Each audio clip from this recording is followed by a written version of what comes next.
안녕하세요. 저는 성경 속에 감춰져 있는 하나님의 비밀이 되신 예수 그리스도에 관한 신비의 말씀을 전하는 영마루입니다. 오늘은 신약 성경 갈라디아서 2장 21절 한 구절 말씀 속에 기록되어 있는 내가 하나님의 은혜를 패하지 아니하노니 라는 제목의 말씀을 통하여 성령 하나님께서 우리에게 가르쳐 주시는 말씀의 깨달음의 은혜를 받고자 합니다. 그럼 갈라디아서 2장 21절 본문 말씀을 열도록 하겠습니다. 내가 하나님의 은혜를 패하지 아니하노니 만일 의롭게 되는 것이 율법으로 말미암았으면 그리스도께서 헛되이 죽으셨느니라. 본문에 기록되어 있는 이 말씀은 사도 바울이라는 사람이 갈라디아 지역에 있는 사람들에게 한 말입니다. 그러면 성경이 가리키는 사도 바울이라는 사람은 빛 대신 예수 그리스도의 말씀을 받은 사람입니다. 성경이 가리키는 말씀과 성령은 동의어 아닙니까? 그러면 바울이 성령의 말씀을 가진 사람이기 때문에 그러면 오늘 본문에 기록되어 있는 내가 하는 이 대상은 오늘날 현재 우리 시대에 이 말씀을 적용을 시키면 우리 시대에 오늘날 오순절날 이 땅에 임하신 사도 바울의 마음속에 들어있었던 성령께서 가르쳐 주시고 깨닫게 해주시는 말씀 안에 들어있는 사람들을 가르쳐 내가 이렇게 기록된 겁니다. 성경은 2020년 전에 바울이라는 한 사람이 기준돼 가지고 성경이 기록되어 있는 것이 아니라 바울과 똑같은 오순절날 이 땅에 임하신 성령을 통해서 바울처럼 하나님의 영적인 성경 말씀을 깨닫고 있는 오늘날 이 땅에서 하나님을 믿는 신앙인들 중에 성령으로 말씀 깨달은 사람들의 표본적인 모델이 된 사람이 사도 바울입니다. 그러면은 내가 하는 것은 현재 우리 시대 때에 오순절날 이 땅에 임하신 바울 마음 안에 들어있는 성령님을 통해 가지고 말씀 깨닫고 있는 신앙인들 한 사람 한 사람을 가리켜 내가 이렇게 기록되어 있는 것입니다. 내가 하나님의 은혜를 패하지 아노하니 성경에 기록되어 있는 하나님의 은혜가 무엇을 하나님의 은혜라고 비유하고 있습니까? 우리들이 오늘날 교회에 나가가지고 말씀을 전하시는 목사님을 통해 가지고 목사님께서 말씀을 전하실 때에 가장 많이 하는 단어 중에 하나가 성도 여러분 은혜를 받으십시오. 은혜의 말씀을 전하도록 하겠습니다. 은혜라는 단어를 많이 사용하고 있는데 그러면은 오늘날 이 땅에서 신앙생활을 처음 하는 사람들이 말씀을 전하는 목사님에게나 신앙생활을 오래 한 사람들에게 성경에 기록되어 있는 은혜라는 단어의 뜻이 무엇을 의미합니까? 물었을 때에 어떻게 대답합니까? 성경이 가리키는 하나님이 우리에게 말씀해 주신 영적인 은혜가 우리들에게 무슨 뜻으로 기록이 되어 있는지 이 원리를 깨달아야 성경에 은혜라는 단어가 여러 구절에 기록이 되어 있는데 내가 은혜라는 구절 단어를 바로 이해를 할 것 아닙니까? 그러면은 은혜라는 단어가 여러 수백 구절이 기록되어 있는데 이 은혜라는 단어를 바로 깨닫지 못하면은 내가 은혜라는 이 뜻을 바로 알지 못하고 하나님을 믿게 되는 것 아닙니까?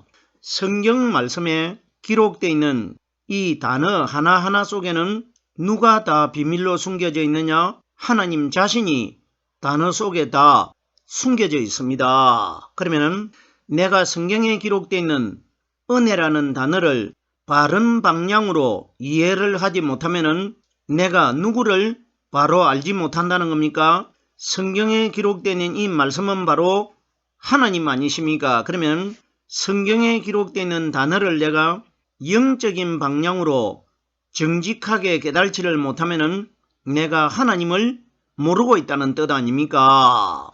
내가 하나님의 은혜를 하는데 성경에 은혜라는 단어가 많이 기록되어 있는데 보세요.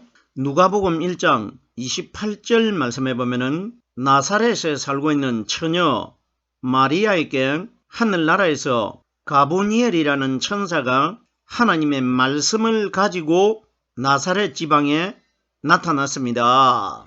이때에 가브리엘 천사가 누가복음 1장 28절에 어떤 내용의 말씀이 기록되어 있느냐? 그에게 들어가 은혜를 받은 자여 평안할지어다 주께서 너와 함께 하시도다 이렇게 기록이 되어 있습니다. 그럼 우리들이 가브리엘 천사가 처녀 마리아에게 한 말이 이것이 우리들에게 어떠한 비밀을 말씀하셨는지 이 원리를 우리들이 바로 깨닫고 있습니까? 보세요. 말씀을 잘 분석을 해보세요. 가브리엘 천사가 그에게 들어가 이렇게 기록되어 있는데 그에게 들어갔다는 것은 사람인 처녀 마리아 마음속에 들어가신 것을 하나님이 말씀하시고 있는 것입니다. 보세요. 성경에 우리가 알고 있는 원리로 기록되려고 하면은 가브리엘 천사가 처녀 마리아가 살고 있는 그 집에 들어가 이렇게 기록되어야 되는데 집이라는 단어가 기록되어 있지 않고 그에게 들어가 하는 것은 사람의 마음속에 하늘에서 내려온 가브리엘 천사의 말씀이 마리아 몸속에 들어갈 것이라 이것을 그에게 들어가 이렇게 기록된 겁니다.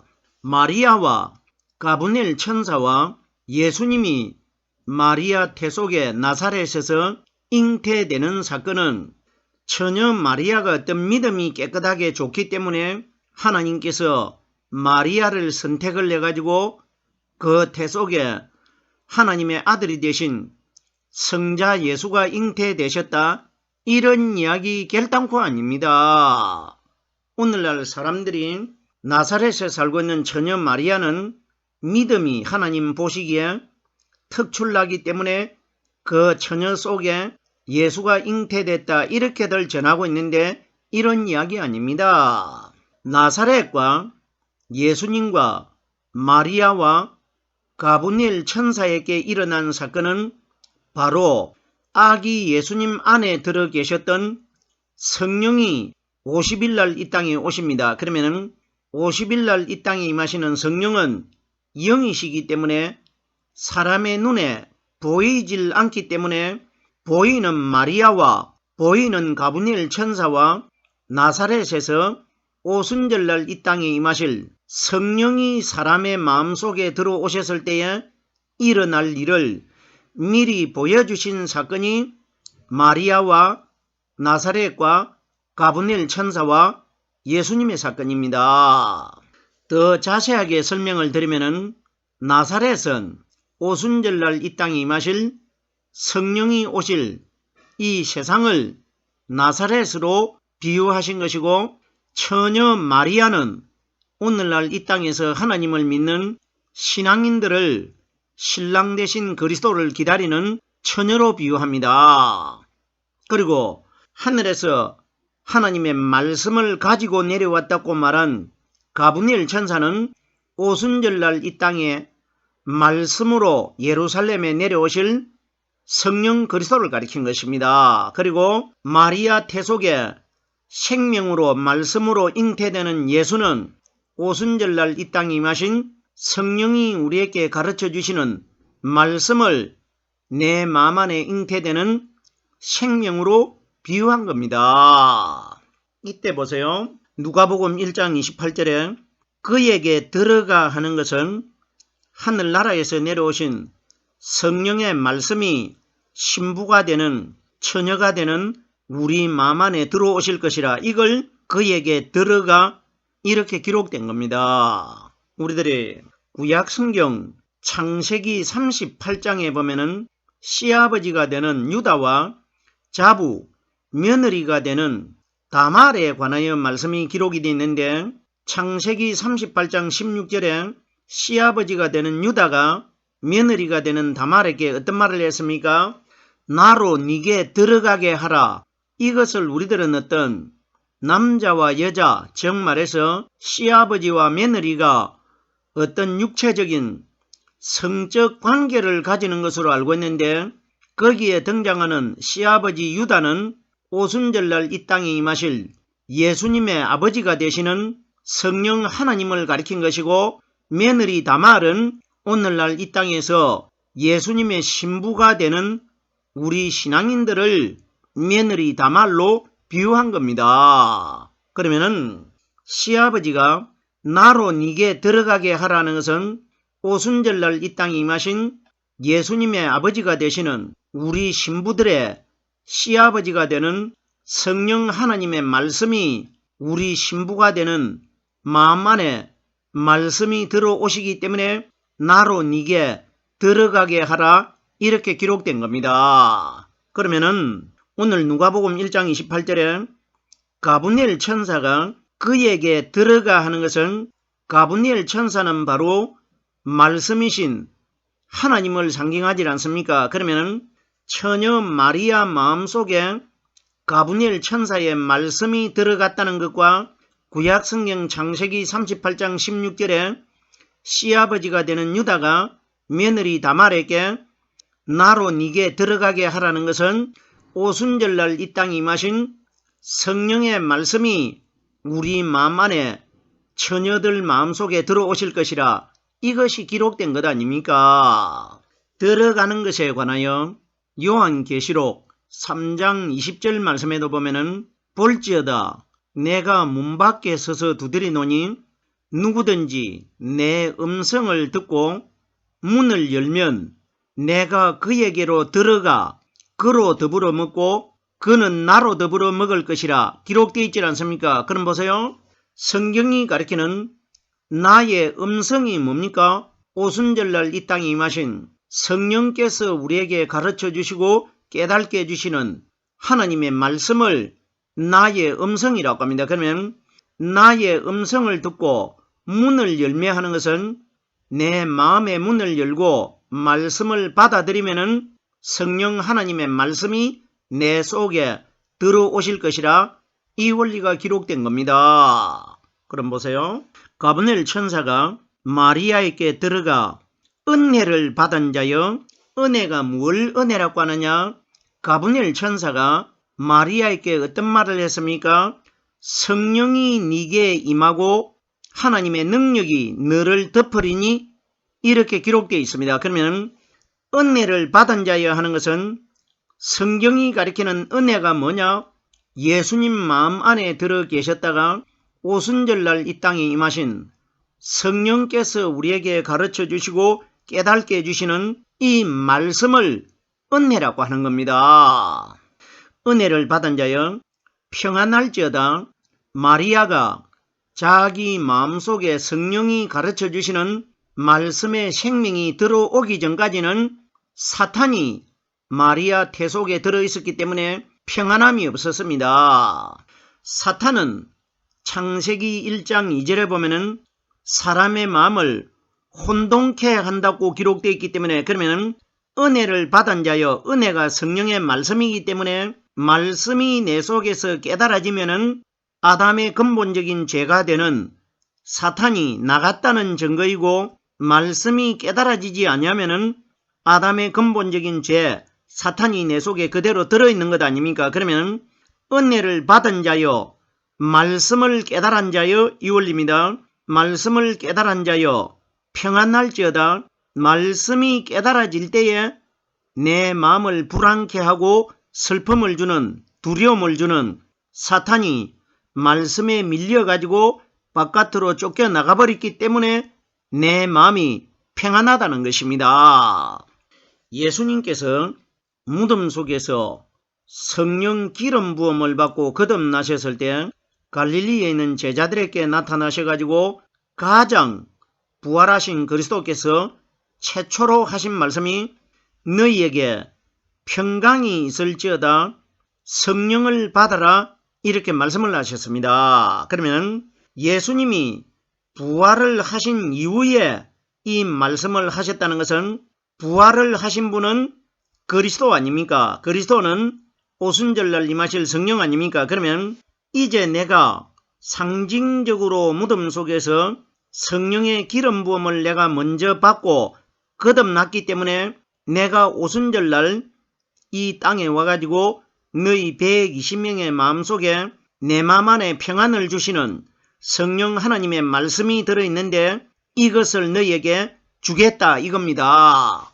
이걸 평안이라고 합니다. 그러면은 여자여 은혜를 받은 자여 평안할지어다 주께서 너와 함께 하시도다. 마리아 태 속에 성령이 주시는 말씀을 받아들였을 때 그 말씀이 바로 주가 되시는 하나님이시기 때문에 마리아 마음속에 말씀이 함께 하는 것이 주께서 너와 함께 하는 것이라는 것입니다. 그러면은 본문에 은혜라는 단어는 우리들에게 오순절날 이 땅에 임하신 성령께서 우리에게 값없이 주시는 말씀의 깨달음을 은혜로 비유하신 것입니다.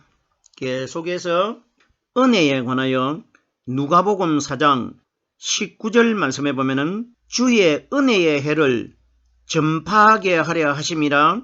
주의 은혜의 해라는 것은 오순절날 성령이 어떤 해에 오실지를 모르기 때문에 주의 은혜의 해라고 기록되어 있는데 성경이 가리키는 은혜의 해가 언제냐? 50일날 성령이 오신 그날을 은혜의 해라고 기록되어 있는 것입니다. 이 말씀이 누가복음 4장 18절 말씀에 보면은 내게 성령이 임하시고 내게 기름을 부으시고 이걸 은혜의 해라고 합니다. 즉 말해서 오순절날 예루살렘에 성령이 오신 그때를 은혜의 해로 비유하신 것입니다. 이 말씀이 구약성경 레위기 25장 10절에 보면은 49년 다음 해에 제50년을 거룩하게 하여 전국 국민에게 자유를 공포하라 이렇게 기록이 되어 있습니다. 보세요. 7년을 7번을 더하면은 7, 7, 49, 49년이 되는데 49년이 은혜의 해가 아니고 49년 다음 해에 7월 10일 날 50년을 정해가지고 그날을 은혜의 해로 정하라고 기록이 되어 있습니다. 우리들이 레위기 25장에 기록되어 있는 제50년이 오순절날 성령이 오실 50일 날짜를 미리 기록하신 것 아닙니까? 49년 다음 해에 50년이 될 때에 50년이 되는 그때에 그 해에 성령이 언제 오신다고 기록이 되어 있느냐?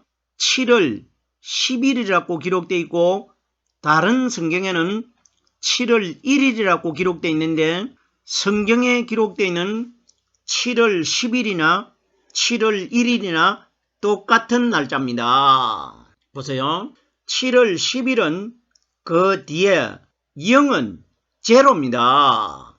앞에 숫자가 중요한 것이지 앞에 숫자가 없으면은 0은 아무리 많이 기록이 돼도 0은 숫자가 없기 때문에 제로라는 겁니다. 그러면은 7월 10일이나 7월 1일이나 똑같은 원리입니다. 그러면 49년은 제자들이 예루살렘에서 성령을 기다렸는데 49일까지는 성령이 오기 전에 율법 시대였고 50일은 하루가 더해지는데 그 하루가 예루살렘에 성령이 오신 주일날입니다. 49일까지는 안식일이 7번 합해졌기 때문에 49일날은 토요일날이었고 하루가 더해진 50일은 주일날입니다. 그러면 그 50년이 50일날 이 땅에 성령이 임하시는 숫자가 미리 기록된 겁니다. 그런데 보세요. 제가 7월 10일과 7월 1일은 똑같은 숫자를 가지고 있다고 이미 설명을 드렸는데 성경이 가리키는 49라는 숫자도 성령이 오기 전에 율법 시대이고 50 숫자는 복음 시대입니다. 그러면은 7월 10일이라는 것은 7은 성령이 오기 전에 토요일 날을 가리킨 것이고 1은 성령이 오신 새로운 복음 시대를 가리킨 것입니다. 그러면 7월 1일이나 7월 10일 날 은혜의 해라는 것은 성령이 7일 날 다음 날 복음의 첫날이 시작되는 주일날 예루살렘에 오시겠다. 이걸 미리 구약 성경에 기록해 두신 것입니다. 제가 주의 은혜에 관하여 설명을 드리고 있습니다. 내가 하나님의 은혜를 패하지 아니하노니 그러면 결론적으로 은혜가 뭡니까? 오순절날 이 땅에 임하신 성령이 우리에게 값없이 거저 주시는 하나님의 말씀을 은혜라고 하는 겁니다. 그러면 요한복음 1장 1절에 이 말씀은 곧 하나님이시라 우리 마음 안에서 깨달아지는 성경에 기록되어 있는 이 하나님의 말씀이 바로 은혜라는 겁니다. 그러면 결론적으로 하나님이 우리의 은혜라는 겁니다. 말씀이 하나님이시고 하나님이 말씀이시기 때문에 내가 하나님의 은혜를 패하지 아니하노니 내 마음 안에 사탄을 이기신 성령 하나님이 내 속에 말씀으로 들어 계시기 때문에 우리들이 예수 그리스도의 하나님의 사랑 안에 있는 우리들을 이 세상에 있는 그 어떤 피조물도 우리를 하나님의 사랑에서 끊을 수 없다고 기록되어 있지 않습니까? 로마서 8장 38절과 39절에 기록이 되어 있는데 그러면 내가 하나님의 은혜를 패하지 아니하노니 하는 것은 죄를 가진 나는 사탄에게 이길 수가 없지만은 내 안에 들어계신 하나님의 은혜가 되신 성령의 말씀은 사탄을 이기신 하나님 아니십니까? 그러면 내가 하나님의 은혜를 패하지 아니하노니 하는 것은 죄를 가진 내가 하나님의 은혜를 지켜내는 것이 아니라 내 안에 사탄을 이기신 성령 하나님이 말씀으로 들어 계시기 때문에 내 마음 바깥에 있는 사탄이 내 안에 들어있는 성령 하나님을 이길 수가 없기 때문에 하나님의 은혜를 패할 수 없다는 것입니다. 무슨 소린지 깨달아 주셔야 됩니다. 그러면 결론적으로 하나님의 은혜가 제가 성경에 기록되어 있는 하나님의 말씀이라는 것을 지금까지 수차 설명을 드렸습니다. 요한복음 10장 35절 말씀에 보면은 은혜의 결론체가 되신 예수 그리스도께서 하신 말씀인데 성경은 패하지 못하나니 그러면 오늘 하나님의 은혜를 아무도 패하지 못한다는 것은 성경 말씀은 바로 하나님이시기 때문에 말씀이 내 속에 깨달아지고 있으면은 예수를 이긴 사탄이 예수님 마음 안에 들어 계셨던 성령 하나님은 이기질 못하지 않습니까? 그러면 성경은 패하지 못하나니 하는 것은 하나님을 어느 누구도 이길 피조물이 없다는 것입니다. 성경이 바로 하나님 아니십니까? 성경은 패하지 못하나니 하나님의 말씀을 받은 사람들을 하나님의 말씀을 받았다는 것은 예수님께서 무덤 속에서 거듭나셨을 때에 성령을 받아라 하는 것은 성령과 말씀은 동의어이기 때문에 말씀을 깨달아라 이 원리가 성령을 받아라 이 원리입니다. 그러면 하나님의 말씀을 받은 사람들이라는 것은 오늘날 이 땅에서 성령으로 말씀 깨닫고 있는 사람들을 성령을 받은 사람이라고 합니다. 말씀을 받은 사람이라고 합니다. 말씀을 받은 사람들을 신이라 하셨거든. 내가 신이 되는 것이 아니고 내 마음 안에 성신이신 성령 그리스도께서 깨닫게 해주시는 말씀이 들어있기 때문에 내가 마지막 날 영적인 신의 사람으로 거듭나게 되는 것입니다. 오늘 제가 갈라디아서 2장 21절 내가 하나님의 은혜를 패하지 아니하노니 이 제목의 말씀을 깨달아 보았습니다. 남아있는 구절의 말씀은 다음 시간에 이어서 말씀을 전하도록 하겠습니다.